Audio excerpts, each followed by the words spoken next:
Today, I am going to explain a Chinese youth romance film called Sweet Combat. Spoilers ahead, watch out, and take care. In the opening scene, we are introduced to Fang Yu, the best female MMA fighter in the state. She has only recently started taking part in official matches, but has had an unbeatable record. Her recent big win has caused a sensation in the media, making her even more popular. A flashback shows us Fang Yu telling her wealthy businessman grandfather that she wants to be a fighter. She was always expected to help the family business growing up, hence, her grandfather was very disappointed. Then, we are introduced to Ming Tian, a young man living in Macau. He has two younger siblings currently studying in middle school. The kids are Ming Tian's responsibility since their mother abandoned them and their father passed away. His brother loves watching MMA fights on TV, and his favorite fighter is Fang Yu, who he refers to as the Queen. To earn for his younger siblings, Ming Tian had to drop out of college and start working as a delivery guy at a local restaurant. Currently, he is trying his best to get into a college with a decent scholarship to continue his education. One day at work, he is asked to deliver food to a local martial arts teacher. The job is difficult because the place is 20 minutes away, but the receiver wants the food in less than 15. During the time of pressure, we get to see Ming Tian's great sense of direction. He has basically memorized every street and shortcut in the city, which helps him do his job efficiently. When almost at the destination, he sees a poor street vendor trying to collect fruits that have fallen from her cart. As he helps her, the cart runs down the street. This is when the MMA fighter Fang Yu appears in the scene and kicks the cart to stop it from moving further. It does more damage than good as the cart breaks and all the fruits are destroyed. When asked to apologize to the vendor, she simply hands her a bundle of money for the damage and walks away. Ming Tian huffs at the rude girl and continues his way to make the delivery. Fang Yu then goes to her former martial arts teacher and asks him for help. She is being pressured by her family to leave MMA and join their business. Confused, she wants him to make the decision for her, but the teacher refuses to do it, as the decision is hers, and hers alone, to make. Just then, Ming Tian arrives, revealing that the customer who ordered the food is also the martial arts teacher. He and Fang Yu look at each other, but do not share a word before going their separate ways. On his way to the restaurant, Ming Tian gets an email from a college, offering to provide him a 70% scholarship. However, the college is in another state. He is confused if he should move for his education or stay, because his siblings are already accustomed to their life in Macau. To solve the dilemma, he goes to a wisdom fountain and asks the universe to show him the way. At the same time, Fang Yu is on the other side of the fountain, doing the same. They think for a while and come to a decision. Fang Yu decides to go through with her fighting career, while Ming Tian plans to move to another state. Ming Tian's boss is a kind man who helps him with the moving process and provides him a job as a delivery guy in the place he is moving to. He even offers Ming Tian money and resources if he needs them.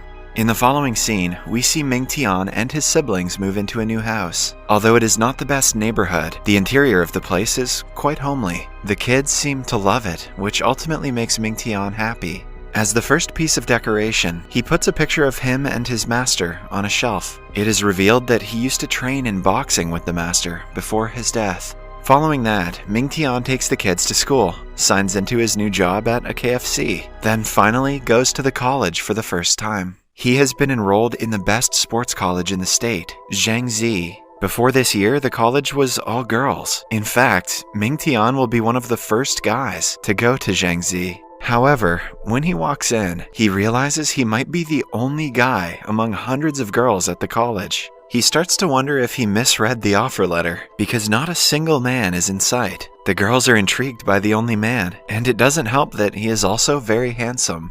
Suddenly, he bumps into Xiao Mi, a tomboyish student who loves to box and skate. Ming Tian mistakes her for a guy, and instantly starts chatting about how grateful he is to find another male. Instead of correcting him, Xiao Mi simply puts a tiny pink clip on her hair and introduces herself. A shocked Ming Tian apologizes before she skates away while glaring at him. The president and a teacher named Mr. Wang are worried because initially 10 men had applied to the college, but after taking a tour and seeing only girls, all of them requested a transfer. Currently, Ming Tian is the only one left. The president orders Mr. Wang to do whatever it takes to keep him content, so he won't leave. They want to expand the college's horizons, and the presence of male students will take a huge part in that. Outside, the girls start going crazy because of Ming Tian. They block his way, offering help that he clearly doesn't need. One of the girls and Xiaomi get into an argument regarding who gets to take Ming Tian to the principal's office. The conflict only ends when he tricks them into looking the other way and runs away. While he is at it, he happens to bump into Fang Yu. He instantly recognizes her as the rude girl from Macau. She accidentally cuts his hand with her bag and gives him money to apply a band-aid to it. Ming Tian is furious at her materialistic behavior. He demands an apology, but to Fang Yu, money is superior to an apology. Before leaving, Ming Tian calls her a mannerless freak, which triggers a childhood trauma in Fang Yu. A flashback shows us that Fang Yu kicked the cart that day to save a little girl crossing the road in front of them. Her intentions were pure, but it caused the street vendor to suffer a loss. In class, Ming Tian sits among several girls and is clearly uncomfortable. The girls cannot help but stare at him, even though he doesn't fancy the attention. Meanwhile, Xiaomi and Fang Yu are training together in the college's boxing club. It is revealed that they are best friends who share a common interest in boxing. Xiaomi sees that something is bothering Fang Yu. On being asked, Fang Yu claims that the new guy's harsh comments made her rethink her behavior. In the following scene, she is at home thinking about Ming Tian yet again. A flashback shows us that when she was little, her parents refused to acknowledge that she was a girl. They always wanted a son, so when she was born, they treated her like one. She wasn't allowed to grow her hair or wear girly clothes. Her naive mind only understood that she was a girl when her younger brother was born. Only after his birth did her parents allow her to wear dresses. Overjoyed at finally being able to express herself, she went to her crush and gave him a gift. But since all her friends thought she was a boy, they called her a freak. The incident bothered her so much that she still struggles with her gender identity. Meanwhile, at Ming Tian's home, his brother wakes up in his sleep and throws punches in the air. Ming Tian laughs at his cuteness before realizing that the girl he argued with is his brother's idol. He thinks to himself that Fang Yu's eyes resemble his mother's eyes, which made him angrier than he should have been earlier that day. In college, Ming Tian is continuously bothered by the girls, so much so that he can hardly concentrate on studying. The president and Mr. Wang, on the other hand, are overjoyed that he agreed to stay, but Ming Tian is planning to transfer to another college, even though they provide less percentage of tuition scholarship.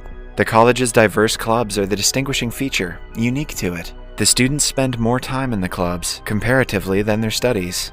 In the clubs, their talent and skills are polished and showcased at an international level. Some girls take boxing, some take taekwondo, some gymnastics, and so on. Fang Yu and Xiaomi are in the boxing club. The freshmen are encouraged to take a tour of all the clubs to choose one that they would like to join. During the tour, Ming Tian checks out the boxing club and finds Xiaomi and Fang Yu fighting. He is mesmerized by Fang Yu's skills that are very similar to his master's. He assumes that she must have trained with the same master, but dismisses the thought. The girls force Ming Tian to be in their clubs and even fight each other for the same reason. To get rid of them, Ming Tian disregards his interests and decides to join the swimming club, the one with the fewest members. He confidently goes to the pool and takes a dive, waiting for the instructors to arrive. But strangely enough, the pool is filled with several fish. A woman informs him that the club has been disbanded due to low enrollment, and the swimming pool has been modified into an ecological pool. This is the last straw for Ming Tian. He decides to transfer to another college, even if it means paying more tuition fees.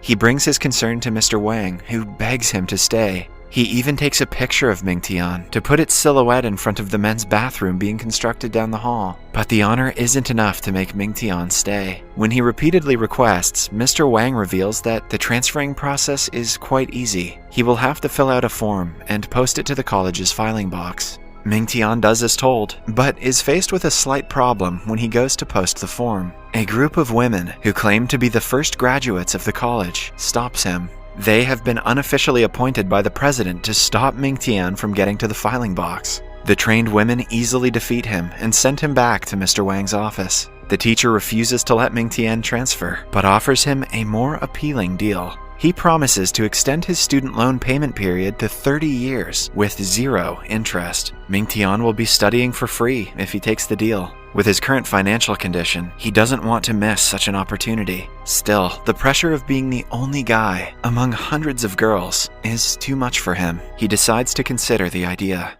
Later, Ming Tian goes to a bathroom to change, but it turns out to be women's. He bumps into a naked Fang Yu, who kicks him to the ground. As the two argue, Xiao Mi barges in and assumes they were doing something fishy. The two dismiss her before Ming Tian walks away.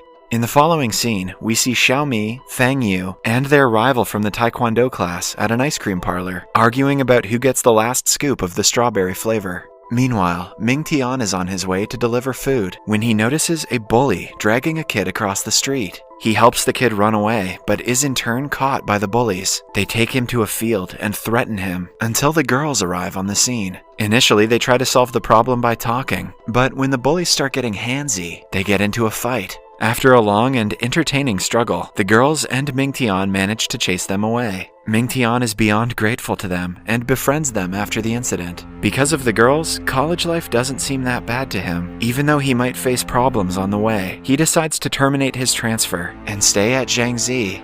The very next day, he accepts Mr. Wang's offer, much to the teacher's delight. With his new friends and added advantages, Ming Tian hopes to have a smooth college life for the next 4 years.